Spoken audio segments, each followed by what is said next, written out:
بسم اللہ الرحمن الرحیم الحمد للہ رب العالمین والصلاة والسلام علی سید المرسلین محمد وعلی آلہ وصحبہ اجمعین رب اشرح لی صدری ویسر لی امری واحلل عقدۃ من لسانی یفقہوا قولی۔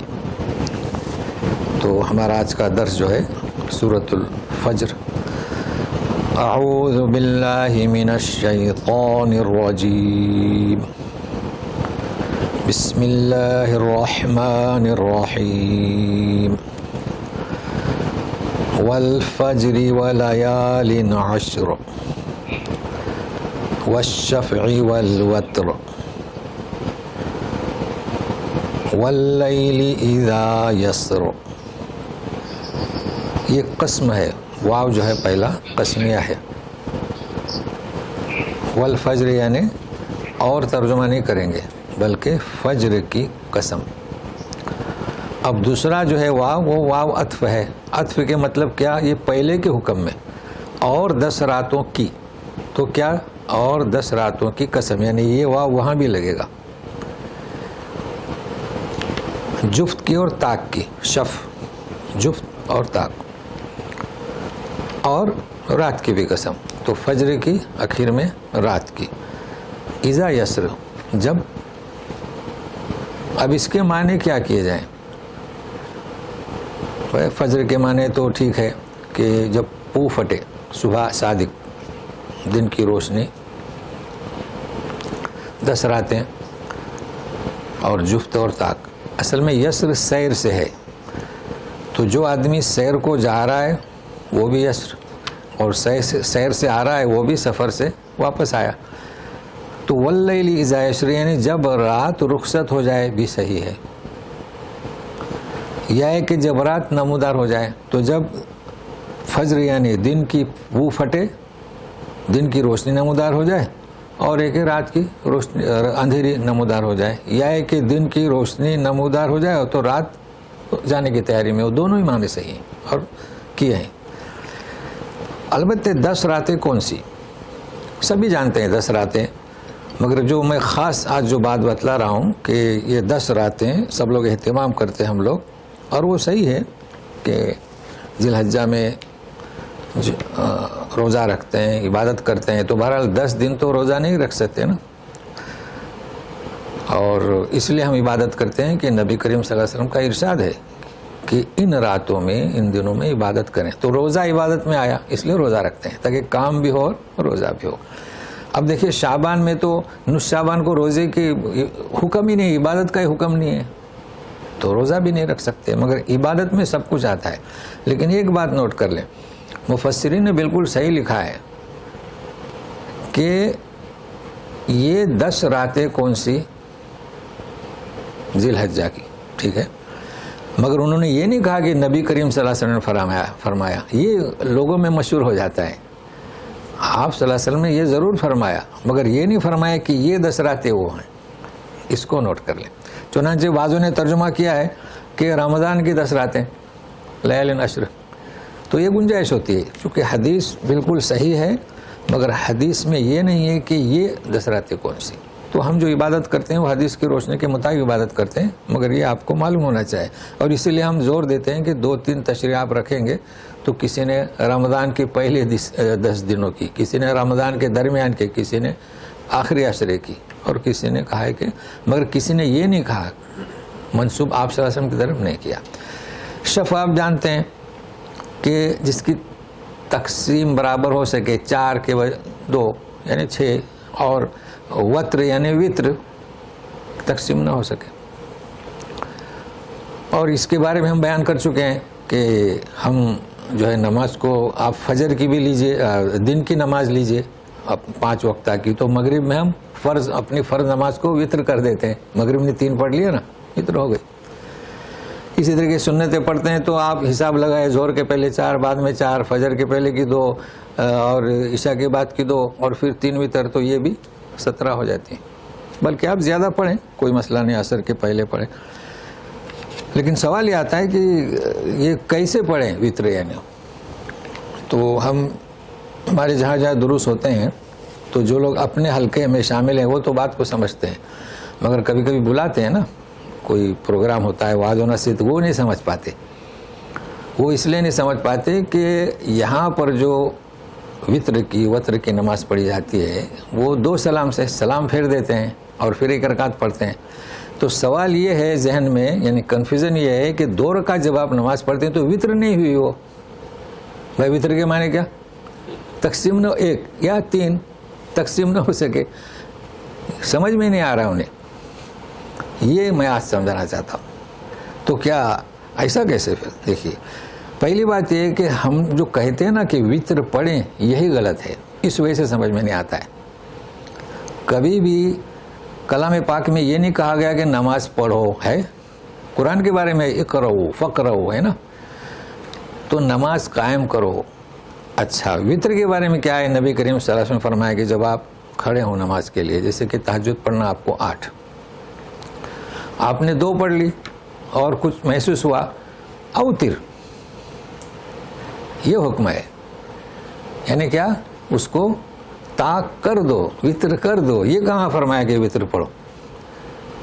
ابھی 8 رکعت یہاں رمضان میں تراویح کی ہوئی, اب ہمیں وطر کرنا ہے تو درمیانی وطر 3 ہوئی. تو جو 2 ہم جو پڑھ رہے ہیں نا, یہ وطر کی نیت سے, یعنی اسے وطر کرنا ہے, یعنی تہجد کے 8 میں شامل نہیں کر رہے ہیں, یہ مراد ہے. جیسے عشاء کے بعد آپ نے 2 رکعت نماز پڑھی, اب پھر پڑھنا چاہتے ہیں اور 2 نہیں, اوترو, تو اوترو میں آپ 1 پڑھیں یا 3 پڑھیں. تو 3 جو 2 جو آپ نیت کریں گے نا علیحدہ, مطلب آپ نے نیت کی, اب وہ وطر آپ کی شروع ہو گئی. یہ چیز سمجھ میں نہیں آ رہی. اچھا, یہی طریقہ ہے وطر کے پڑھنے کا 2 سلام سے. دوسرا بھی طریقہ ہے, نبی کریم صلی اللہ علیہ وسلم نے فرمایا کہ مغرب سے مختلف. تو کیسے مختلف ہوگی؟ بغیر قاعدے کے تشہد کے ویسے پڑھیں بس. مگر جو لوگ اپنے درست میں ہیں وہ تو سمجھ جاتے ہیں, لیکن جو درست میں نہیں انہیں سمجھانا مشکل ہے, اور یہ اپنا فرض بھی نہیں, ہماری ذمہ داری بھی نہیں, لیکن پھر بھی میں نے وضاحت کر دیا. اور رات یعنی جو رخصت ہو رہی ہے یا نمودار ہو رہی ہے. اب یہ جو قسمیں ہیں, اب کسی نے لکھا ہے کہ 4 فجر 10 راتیں اور جفت طاق کو 1 کر دیا اور رات, یہ تو مفسرین کے اقوال ہیں. 5 بھی کر سکتے ہیں آپ کہ بھائی فجر کی, رات کی, جفت کی, طاق کی, رات کی, تو پھر 5 ہو گئی. اور یہ قسم جو کھائی جا رہی ہے, حل فی ذالک قسم لذی حجر, کیا اس میں قسم ہے عقل والے کے لیے؟ یہ حجر کا استعمال کلام پاک میں کبھی لب, الباب, کبھی عقل, کبھی حجر. تو ان کے لیے قسم ہے کہ نہیں؟ تو کیا قسم؟ مطلب اللہ تبارک تعالیٰ کی جانب سے ہدایات اور جو کلام پاک نازل ہو رہا ہے, تو اب کیا عقل, یہ قسم, یہ شہادت دے رہے ہیں ہم, گواہی کے طور پر پیش کر رہے ہیں, تو کیا انہیں اب بھی یہ قسم جو ہے کافی نہیں ہے؟ یہ مراد ہے اس سے. تو قسمیں بھی ہو گئی, جواب قسم ہو گیا. اب واقعات بتائے جا رہے ہیں. قریش جانتے تھے, نزدیک بھی ہیں, جیسے کہ قوم سمود اور قوم عاد بھی کچھ دور نہیں ہے. وہ میرے خیال سے اس کو کیا اردن جارڈن کہتے ہیں نا, شام یمن اور اس کے بارڈر پر ہیں. تو سنیے اس میں کیا بیان کیا جا رہا ہے, حالانکہ ان کے نام سے صورتیں ہیں مستقل. أَلَمْ تَرَ كَيْفَ فَعَلَ رَبُّكَ بِعَادٍ إِرَمَ ذَاتِ الْعِمَادِ الَّتِي لَمْ يُخْلَقْ مِثْلُهَا فِي الْبِلَادِ.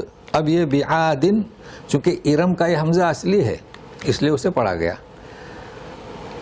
ارم نام ہے اور وہ حمزہ اصلی ہے, عارضی نہیں ہے, ورنہ پھر وہ زیر لگا دیتے تھے تنوین کو. تو کیا آپ نے غور نہیں کیا؟ علم ترا, یہ تو آپ جان چکے ہیں طرح کے معنی. کس طرح کیا تیرے رب نے قوم عاد. ارم, ارم ذات العماد, تو 3 نام آ گئے یہاں پر. عاد تو آپ جانتے ہیں. ارم, تو یہ عاد بھی سام کی اولاد میں سے تھا, اور نوح علیہ السلام, سام بن نوح, اور ارم بھی سام کی اولاد میں سے تھا. تو ارم بن سام بن نوح اور عاد بن سام بن نوح. تو یہ ہم شارٹ کٹ کر دیے, چونکہ بیچ میں کئی سلسلے آئے ہوں گے نسب کے. تو انہیں قوم عاد کو قوم عاد بھی کہا جاتا ہے اور قوم ارم بھی کہا جاتا ہے، وہ نام ہے ان کے دادا میں سے کسی کا۔ ذات العماد، عماد ستون، تو یہ کیا کرتے تھے، ستون پہاڑوں میں بڑے بڑے ستون، اب وہ کیا شکلیں تھیں ان کی بھائی آپ دیکھیں، اور اگر آپ کو دیکھنا ہو کہ قوم سمود اور قوم عاد میں کیا فرق ہے تو یہاں پر وضاحت ہے، حالانکہ صورتیں بھی ہیں لیکن کبھی ایسا انسان بھول جائے کہ کون سی کس کی صفت ہو، اس میں دیکھیں دونوں کی صفتیں آئیں کہ کون کیا کرتا تھا۔ ایک جو ہے پہاڑوں پر ستون بناتی تھی اور ایک پہاڑوں کو تراشتی تھی، تو ستون بھی کیسے، ایسے معمولی نہیں، ایسا لگتا ہے کہ شاید اس وقت بھی کوئی جو رافیہ جو کرنیں ہوتی ہیں اٹھانے والی وہ ہوں گی، اتنے بڑے کیسے، اور پھر ایسا بھی نہیں کہ سادہ نقش و نگار، تو ان کا ذکر ہو رہا ہے۔ پھر سمود کا آگے ذکر ہے، التی لم یخلق مثلها فی البلاد، کہ اس کی طرح شہروں میں، فی البلاد شہر کی جمع، کوئی قوم پیدا نہیں کی گئی۔ یہ ترجمہ اس کا واضح ہے، لیکن آپ دوسرا ترجمہ پڑھیں گے تو دوسرا بھی ہے، التی لم یخلق، تو ستون، یعنی انہوں نے ایسے ستون بنائے کہ شہروں میں ایسے ستون کسی نے نہیں بنائے تھے، تو گنجائش ہے نا، عماد بھی اس کے لیے فیمیل کی ضمیر، لیکن اس کے لیے التی فیمیل، اور قوم کے لیے بھی فیمیل کا صیغہ التی، تو دونوں کی گنجائش ہے، اسی لیے ہم بار بار کہتے ہیں کہ کم از کم 3، اور یقیناً ان کے نقش و نگار آپ جائیں دیکھیں، یہاں تو خیر نزدیک ہے تو آپ حیرت میں رہ جائیں گے، اور یہ تو کیا ہمارے یہاں جو قلعے بنے ہیں پہلے کے بادشاہوں کے، وہ بھی دیکھ کر ہم حیرت میں رہتے ہیں، ان کے پاس کیا قوت تھی، اور ویسے بھی ہائٹ کے اعتبار سے بھی کافی اونچے تھے، قوت کے اعتبار سے بھی۔ تو اب بلاد کے بارے میں ہم بیان کر چکے ہیں کہ بلاد جو ہے بڑے بڑے شہر جہاں پر ہوں تو اس کی جمع بلاد آتی ہے، اور اگر چھوٹے شہر ہوں، کیونکہ چھوٹے بھی شہر ہیں نا، تو اس کی جمع بلدان آتی ہے، یہ ہم اس کے پہلے بھی بیان کر چکے ہیں۔ وَثَمُودَ الَّذِينَ جَابُوا الصَّخْرَ بِالْوَادِ، وَثَمُودَ الَّذِينَ جَابُوا الصَّخْرَ بِالْوَادِ، سمود صخرہ چٹان سے تراشتے تھے وادی میں، وادی آپ جانتے ہیں، وادی کا ذکر اس کے پہلے بھی، اودیہ اس کی جمع ہوتی ہے، سالت اودیۃ بزبدیہ سورہ رعد میں پڑھ چکے ہیں، تو وادی اسے کہیں گے کہ، اور یہاں بھی بہت مشہور ہیں وادی فاطمہ، اور یہ وادی یعنی کیا ہے، پہاڑوں کے قریب ایک جگہ ہوتی ہے کہ جہاں ہاں درمیان میں، تو وہاں نالے نہ پانی وہاں بہہ سکے، تو وہاں پر لوگ اپنا باغیچہ بھی بناتے ہیں، رہن سہن بھی، تو یہ سمود، تو ان کے لیے اس وادی کا نام لیا گیا ہے۔ اب یہ تو یہاں نزدیک ہے، آپ جا کے دیکھیں کیسے تراشے ہیں، وہ بھی کوئی سادے ان کے مکانات نہیں، نقش و نگار، اور آپ تعجب میں رہ جائیں گے۔ تو 2 قومیں ہو گئی، اب تیسرا، وَفِرْعَوْنَ ذِي الْأَوْتَادِ الَّذِينَ طَغَوْا فِي الْبِلَادِ فَأَكْثَرُوا فِيهَا الْفَسَادَ فَصَبَّ عَلَيْهِمْ رَبُّكَ سَوْطَ عَذَابٍ إِنَّ رَبَّكَ لَبِالْمِرْصَادِ، مرصاد، قاعدہ یہ ہے کہ را ساکن کے پہلے زیر تو باریک پڑی جائے گی، مگر چونکہ صاد ہے نا اس لیے موٹا، مرصاد، اب مر اور پھر صاد کے لیے زبان اٹھاؤ، تو یہ قبائل کے عادات ہیں، اس کا لحاظ رکھا گیا ہے۔ فرعون میٹھے والے، یہ میٹھے والے کلام پاک میں بار بار آیا ہے، تو میٹھے والے کیوں کہا جاتا ہے اسے؟ اس لیے کہا جاتا ہے کہ سب سے پہلے اپنے یہاں کہتے ہیں کیا، ملٹری، کہ ملٹری جو ہے اور لشکر کو باقاعدہ جمع کرنا یہ اس نے کیا تھا۔ باقی دیکھیے پہلے سلسلہ کیا تھا کہ ہر فرد کو ٹرین کیا جاتا تھا، جیسے نبی کریم صلی اللہ علیہ وسلم آواز دیتے تھے کہ نکلنا ہے تو لوگ نکلتے تھے، لیکن اس نے مستقل جیش اس نے بنایا تھا فرعون نے۔ اب یہ جب جیش ان کا جب نکلتا تھا تو پڑاؤ کے لیے خیمے، تو یہ کیل، اس کو ہم کیا کہیں گے، خیمے ٹھوکنے کے لیے، تو اس کے پاس کثرت سے تھے، لشکر بڑا، خیمے زیادہ، تو ٹھوکنے کے کیل ہوں گی نا، یہ مراد ہے۔ لیکن دوسرا بھی مراد ہے، دونوں، تو مفسرین نے کسی نے یہ لکھا ہے کسی نے وہ لکھا ہے، تو ہو سکتا ہے کسی کو یہ معلومات نہ ملی ہو، اور جن کو عبور ہے انہوں نے دونوں لکھے ہیں، اس لیے ہم بتا رہے ہیں کہ یہ فرعون کا سولی دینے کا چکر کچھ اور تھا، اور ویسے بھی آپ سمجھ سکتے ہیں دیکھیے آج کل کا جو کراس کی نشانی وہ کیسی ہے؟ ایسی ہے نا. کیا مطلب اس کا؟ اچھا جبکہ یہاں جبکہ سولی دی جاتی ہے آج کل جیلوں میں، وہ کیسی دی جاتی ہے؟ ہاتھ تو بندھے رہتے ہیں اس کے پیچھے. تو قرآن نے جو ذکر کیا ہے یہ اوتاد کیا معنی ہوتے ہیں اس کے؟ اب عیسی ابن مریم کو کیسے سولی دی انہوں نے یہ تو ہمیں اس کی خبر نہیں، شاید یہ نشانی اسی کی ہے. یعنی ایسی بدترین طریقے سے سولی دی جاتی تھی. آج کل تو اسے جیل میں پھر نیچے بھی کپڑا اور چہرے پر بھی کپڑا، تو وہ ایسی دی جاتی تھی جسے سولی فرعون کہ اس ایسے ٹانگ دیتا تھا اور ہاتھ میں کھیلے زندہ شخص کے ٹھوک دیتا تھا، چھوڑ دیتا تھا. اب یہ کیا شکل تھی؟ کسی نے پیروں میں بھی لکھا ہے لیکن ہاتھ میں ہی ٹھوکنا کافی ہے اور وہ مر جاتا تھا. تو یہ دو وجہ مفسر نے جیسے کہ لکھا ہے. اور الذین طغوا کہ انہوں نے ظاہر ہے کہ سرکشی کر رکھی تھی سارے شہروں میں اور بہت ہی فساد بڑھ چکا تھا، تو سب تیرے رب نے ان پر عذاب کا کوڑا برسایا. سوت کے معنی کوڑا، اور جو آیا عذاب تو آپ جانتے ہیں. اب یہ کہ تیرا رب گھات میں ہے، کیا مطلب گھات میں؟ یعنی اب انتظار کا لفظ نہیں ہے یہاں. دیکھیے گھات میں مطلب جو نافرمانی کر رہے ہیں اور اتنا بڑا ظلم کر رہے ہیں، تو رب دیکھ رہا ہے کب تمہارا وقت ختم اور دبوچ لے، گرفت کر لے. اور ہوا. اس لیے میرے ساتھ جس طریقے سے آپ دیکھتے ہوں گے جنگلوں کے، تو آج کل ڈسکوری دکھاتے ہیں ایک شیر جو ہے گھات میں رہتا ہے. یہ ہے میرے ساتھ کہ کب کوئی بچڑا یا ہرن علیحدہ ہو جائے اور دبوچ لے یا قریب آ جائے، یہ ہے میرے ساتھ. مگر اللہ تو سبحانہ و تعالیٰ کا تو قاعدہ ہے نا، ان کی مدت کم ختم ہو جائے. اب یہاں پر یہاں تک تو یہ بیان ہوا. اب انسانوں کی ایک کیفیت کو بیان کیا جا رہا ہے، ہم بھی ہمارے لیے ہے تو ہمیں اس کا سمجھنا ضروری ہے. فَأَمَّا الْإِنسَانُ إِذَا مَا ابْتَلَاهُ رَبُّهُ فَأَكْرَمَهُ وَنَعَّمَهُ فَيَقُولُ رَبِّي أَكْرَمَنِ. یہ معاملہ ہمارے ساتھ بھی ہے. وَأَمَّا إِذَا مَا ابْتَلَاهُ فَقَدَرَ عَلَيْهِ رِزْقَهُ فَيَقُولُ رَبِّي أَهَانَنِ. یہ بھی ہمارے ساتھ ہے. تو کہا یہ جا رہا ہے کہ جب انسان ہم اس کا امتحان لیتے ہیں. اچھا یہاں دونوں جگہ ابتلا ہے، جبکہ ابتلا کے اور فتنے کے معنی بیان کر چکے ہیں، لیکن یہاں وہ مراد نہیں ہے. یہاں مثال دی جا رہی ہے عموماً کہ جانچ لوگوں کی دونوں سے ہوئی ہے، ابتلا سے بھی اور فتنے سے بھی. کہ جب ہم کی جانچ کرتا ہے اس کا رب انسان کی، تو اسے اکرام اور نعمتوں سے نوازتا ہے. لوگ اس کی عزت کرتے ہیں، اس کے پاس نعمتیں ہیں، ساہوکار ہے. تو کیا کہتا ہے کہ ربی اکرمن. کہنا چاہیے، ہم بھی کہتے ہیں نا اللہ کا شکر ہے کہ اللہ نے ہمیں اس جگہ پر بٹھایا اکرمن. اور جب اس کی جانچ کرتا ہے تو تنگ کرتا ہے اس پر اس کی روزی. قدر کے معنی کیا؟ گن گن کر دینا، تقدیر سے ہے. تو کہتا ہے کہ میرے رب نے مجھے رسوائی کی. تو اب اس میں صحیح کیا اور غلط کیا؟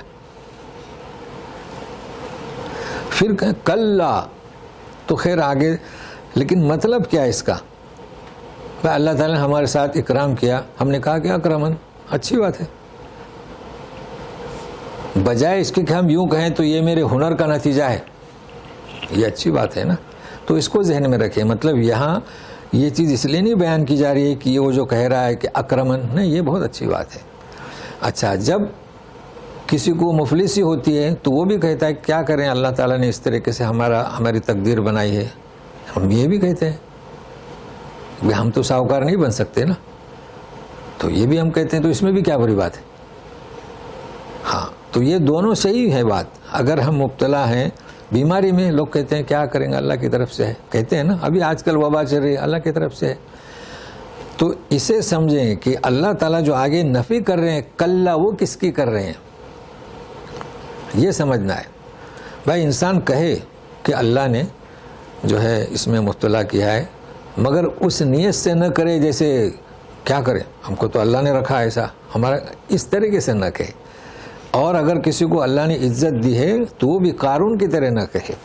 تو منع کیا ہے اور مطلوب کیا ہے؟ دونوں چیزیں مطلوب بھی ہیں، دونوں چیزیں قبیح بھی ہیں. تو اب رد کس کا کیا جا رہا ہے؟ اس لیے یہاں نقطہ بہت ضروری ہے. کلا بل لا تکرمون الیتیم، ہرگز نہیں.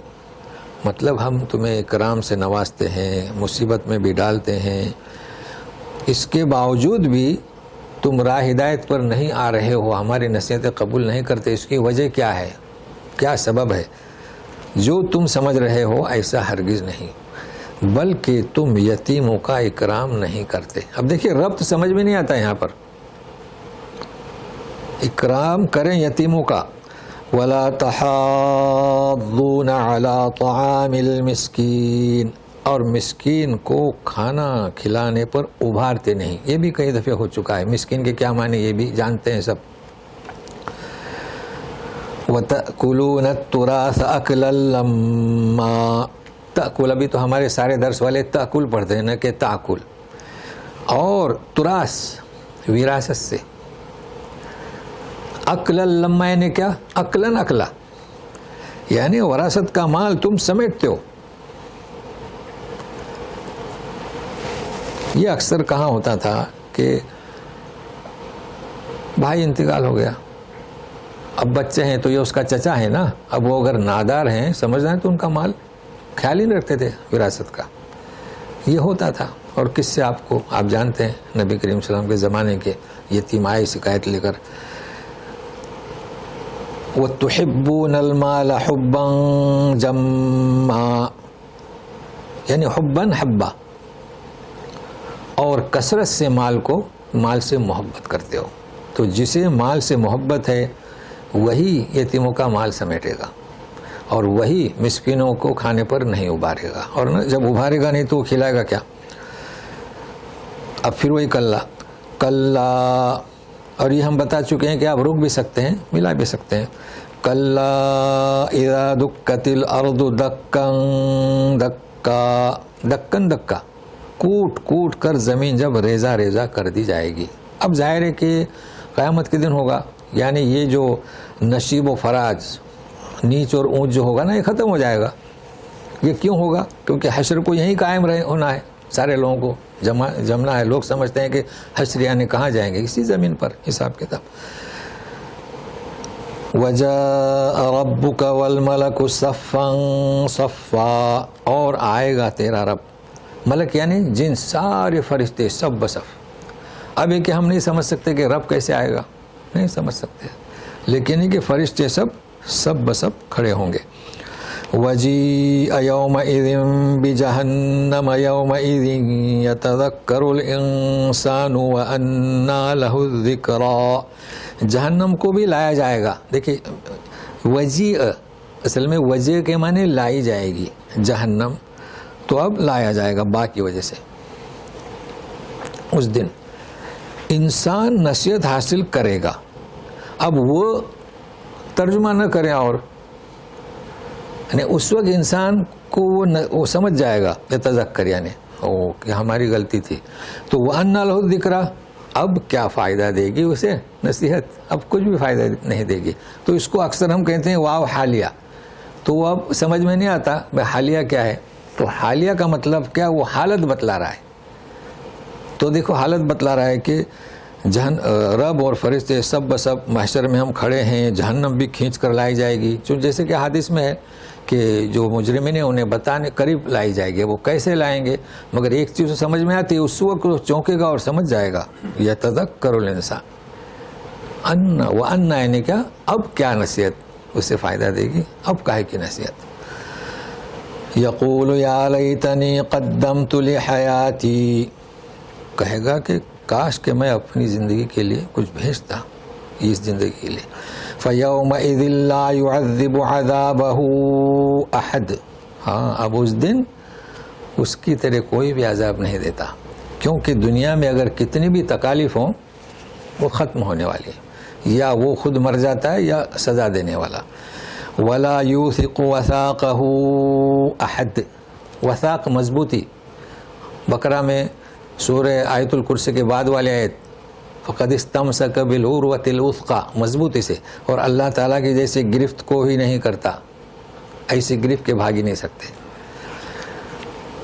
یا ایتھا النفس المطمئنہ، یا کہ ملائیں مطمئنہ ترجعی، ارجعی الی ربک راضیۃ مرضیہ فادخلی فی عبادی وادخلی جنتی. تو چونکہ نفس فیمیل ہے اس لیے مطمئنہ، فیمیل ہے اس لیے ارجعی نہیں تو ارجع، اور ربکی نہیں تو ربک، اور فادخلی نہیں تو فادخل، اور وادخلی نہیں تو وادخل، یہ فیمیل کی وجہ سے. اب اے مطمئن نفس، لوٹو اپنے رب کی طرف، راضیتاً یعنی تم راضی، اور مرضیتاً وہ تم سے راضی. چونکہ ایک نفس ہے وہ مطمئن ہے اللہ سے، اللہ پر اس کا بھروسہ ہے، اچھے کام کیا ہے تو وہ اللہ سے خوش ہے اور اللہ بھی اس سے خوش ہے. جیسے کہ صادق اور مصدوق، نبی کریم صلی اللہ علیہ وسلم صادق تھے، ہمیشہ سچا بولتے تھے، مگر مصدوق آپ کو بھی سچا سمجھا گیا، مشرکین عرب نے بھی آپ کو سچا مانا. تو اسی طریقے جیسے رضی اللہ عنہم ورضوا عنہ، تو اے نفس جو تو بھی راضی اور تجھ سے اللہ بھی راضی، داخل ہو جا میرے بندوں میں. کون سے؟ نیک بندے، اور جنت میں. اب یہاں ہمیں کئی چیزیں سمجھنا ہے. دیکھیں نفس کہتے کسے؟ یہاں پر آواز آ رہی ہے حشر کے میدان میں، کون آواز دے رہا ہے؟ فرشتے یا اللہ؟ ہم تو نہیں سمجھ سکتے، فرشتے بھی دیں گے تو اللہ کی جانب سے کہ اے نفس، ہے نا. دوسرا نفس، اللہ تعالیٰ قسم کھا رہے ہیں سورہ قیامہ میں، لا اقسم بالنفس اللوامہ، ہے نا، لا اقسم بیوم القیامت، وہ کیا ہے؟ بالنفس اللوامہ، قسم کھا رہے ہیں. سورہ یوسف میں جائیے تو کہتے ہیں کہ بالکل 13واں پارہ، وما ابرئ نفسی ان النفس لامارۃ بالسوء. تو نفس کی 3 قسمیں ہوئی، امارۃ بالسوء اور لوامہ اور مطمئنہ. مطمئنہ تو آپ جانتے ہیں، انشاءاللہ اللہ تبارک تعالیٰ ہمیں ان میں شامل کرے. مطمئنہ. لوامہ کے ترجمہ کیا ہوگا؟ ضمیر. ہاں ضمیر. چونکہ جب بھی کوئی کام کرتا ہے جو خلاف شریعت ہے تو اس کا ضمیر اسے روکتا ہے، ملامت کرتا ہے. ہم کہتے ہیں نا، کیا آپ کا ضمیر گوارا کر رہا ہے؟ جی. تو اس کا مطلب یہ ہے کہ انسان جب اچھے کام کرتا ہے تو ضمیر اسے موافقت کرتا ہے. تو بہرحال 3 نفس ہیں، اصل اس کے معنی ضمیر ہیں. لیکن جب اللہ تبارک تعالیٰ فرماتے ہیں سورہ انعام میں 2 دفعے، ایک آیت نمبر ہے 28 اور 30 قریب سے ہی، وَيُحَذِّرُكُمُ اللَّهُ نَفْسَهُ، اللہ تعالیٰ اپنے نفس سے ڈراتے ہیں. تو یہاں مطلب کیا؟ ذات. اور کتب اللہ علی نفسہ الرحمہ، اپنے نفس پر اس نے لازم کیا رحمت کو. تو یہ تو وَيُحَذِّرُكُمُ اللَّهُ نَفْسَهُ، اور اپنے اوپر رحمت کو لازم کیا، تو اللہ تعالیٰ اپنی ذات کے لیے بھی نفس کا لفظ استعمال کرتے ہیں. فرشتے جب جان کنی کے لیے آتے ہیں کافروں کے تو کہتے ہیں اخرجوا انفسکم. تو وہاں پر ہم کیا ترجمہ کرتے ہیں؟ اپنی جان کو نکالو. تو ابھی کنفیوژن کہ ہم کیا کہیں، نفس یعنی کیا، جان کہیں؟ ضمیر تو بالکل سمجھ میں آتا ہے. تو بھائی بات یہ ہے، اچھا روح کسے کہیں؟ کیا روح وہ نفس ہے؟ تو اصل بات ہے کہ اللہ تعالیٰ فرماتے ہیں کہ الروح من امر ربی وما اوتیتم من العلم الا قلیلا، کہ روح تو اللہ کے حکم سے ہے، تم نہیں سمجھ سکتے، تمہیں علم کم دیا گیا ہے. لہٰذا ہمیں جو سمجھ میں آتا ہے ان آیات سے وہ یہی ہے کہ نفس یعنی ضمیر، نفس یعنی اللہ کی ذات، نفس امارہ، تو اور یہ کہ لوامہ اور مطمئنہ. بس اب یہ کہ ہم کیسے فرق کر سکیں جب ہم روحی کو نہیں سمجھ سکتے، روح کو. تو بہرحال جان کے بھی معنی لیے گئے ہیں. تو اس سورہ کے اختتام پر ہم یہی دعا کریں گے کہ ہم سب، ہمارا نفس کس میں ہو؟ المطمئنہ راضیۃ مرضیہ. آپ لوگ ابھی بیٹھے رہیں، چونکہ جو نئے حضرات آئے ہیں. جی اچھا، ترجمہ ہے کہ اے اطمینان والی جان، لوٹو اپنے رب کی طرف خوش ہو کر، اور یعنی تم خود خوش ہو جاؤ اور تم سے اللہ خوش، اس طریقے سے تم لوٹو، اور یوں سمجھو کہ تم سے بھی اللہ خوش ہے. اور داخل ہو جاؤ میرے بندوں میں اور داخل ہو جاؤ میری جنت میں. تو ابھی آپ رکے رہیے چونکہ کچھ نئے حضرات ہیں نا وہ نکل جاتے ہیں. ابھی 3 منٹ کے وقفے کے بعد پھر سورہ البلد شروع ہوگا انشاءاللہ.